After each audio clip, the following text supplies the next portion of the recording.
Mzee huyo hatimaye alifungua ripoti ya DNA na matokeo hayakuacha shaka hata kidogo. Mvulana huyo alikuwa kweli mjukuu wake, lakini kabla hajapata nafasi ya kuitikia, mwanamke na mvulana aliburuzwa nje ya ukumbi. Mjomba wa pili na shangazi wakiongoza mbele. Shangazi alimdhihaki mwanamke bila kujizuia, akamtuhumu kuwa alijaribu kujipendekeza kwa mkurugenzi mtendaji.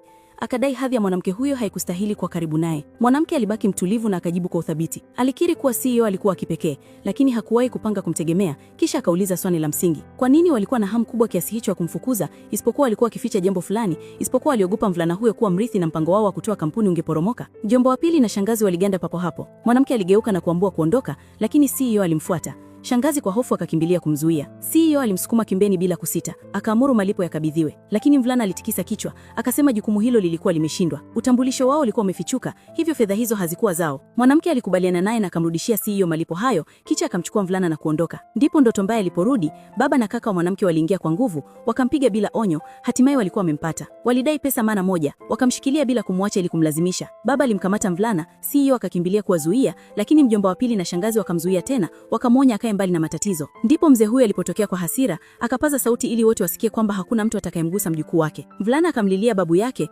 wakiona wako wachache ukilinganisha na waliowazunguka. Wale wanaume wakaamua kurudi nyuma na kuondoka kwa muda. Mjomba wa pili na shangazi wakakimbilia kwa mzee, wakamsihi asijihusishe, wakamwonya kuwa angeweza kunyang'anywa mali baadaye. Hata wakainyakua ripoti ya DNA wakidai mvulana hakuwa mjukuu wake wa kweli na hakukuwa na sababu ya kuwasaidia. Hilo likawa tone la mwisho. Mzee akampiga mjomba wa pili bila huruma. Shangazi akapiga kelele kwa hasira, naye pia akapigwa akaanguka. Mzee akamgeukia CEO na kumwamuru amrudisha mvulana, lakini ghafla CEO akasitisha kila kitu. Akasema hapo ndipo yalipaswa kuishia. Akakiri ukweli mwenyewe, mwanamke na mvulana walikuwa wameajiriwa tu, hawakuwa familia yake halisi. Mzee akaghadhabika sana na akamtupia CEO ripoti ya DNA, akamwamuru aitazame vizuri. CEO akafungua ripoti hiyo na katika sekunde iliyofuata akabaki ameduaa kabisa. Na hapo ndipo mwisho wa episodi ya 4 sehemu ya 5 nitaileta leo jioni.